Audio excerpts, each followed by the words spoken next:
Railway hawkers ও street হকারদের উচ্ছেদের প্রতিবাদে নবদ্বীপ স্টেশন এলাকায় প্রতিবাদ সভা তৃণমূল শ্রমিক সংগঠনের।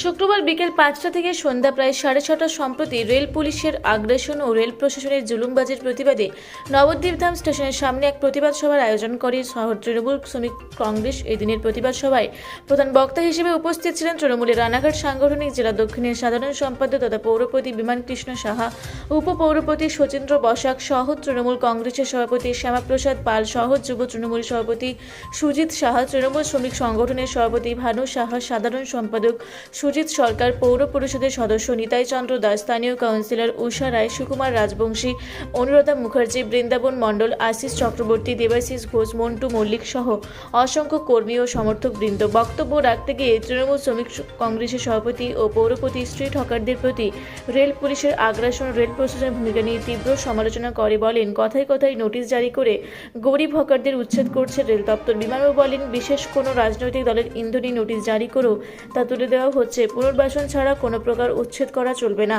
রেল হকার্স ও স্ট্রিট হকারদের প্রতি রেল পুলিশ আরপিএফ এর আগ্রাসনের তীব্র নিন্দা জানান তৃণমূল নেতা তথা পৌরপতি বিমান কৃষ্ণ সাহা। বিমানবাবু বলেন, আমরা উন্নয়নের বিপক্ষে নই, কিন্তু হকার উচ্ছেদ করে বছরের পর বছর কোনো প্রকার উন্নয়ন না করে হকার উচ্ছেদ করা কখনোই বরদাস্ত করা হবে না। রেল প্রশাসনের ভূমিকার বিরুদ্ধে আগামী দিনে আরও বৃহত্তর আন্দোলন গড়ে তোলা হবে বলে জানান তিনি। লাগাতার আরপিএফ এর হকারদের প্রতি যে আগ্রাসন এবং রেল প্রশাসনের যে ভূমিকা হকারদের প্রতি, তারই প্রতিবাদে আজকে প্রতিবাদ সভা। রেল দপ্তরের প্রতি কি বার্তা দেবেন? বার্তা নয়, আমি রেলের উন্নয়নের বিপক্ষে নই, রেলের উন্নয়নের পক্ষে, ভারতবর্ষের উন্নয়নের পক্ষে। উন্নয়ন মানে কি মানুষের পেটে লাথি মারা? এটা কি উন্নয়ন বলে?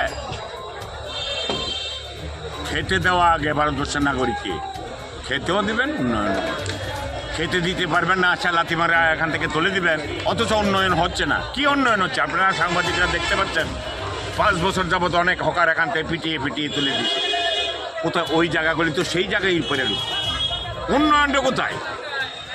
আজকে 5 বছরে কত গরিব মানুষ এখান থেকে আহত অবস্থায় চলে গেছে, না খেতে পেয়ে, কারো মৃত্যু ঘটেছে। তো সেগুলি কারণ আপনারা এখানে আরপিএফ সেজে মস্তানিগিরি করা, পয়সা তোলা, চাঁদা তোলা, এটা চলবে না। এটা নবদ্বীপের মানুষ মেনে নেবে না, বাংলার মানুষ মেনে নেবে না। মমতা ব্যানার্জি জিন্দাবাদ, মমতা ব্যানার্জি জিন্দাবাদ, মমতা ব্যানার্জি। নবদ্বীপ থেকে সৈয়দ আবু জাফরের রিপোর্ট, রূপসী বাংলা মিডিয়া।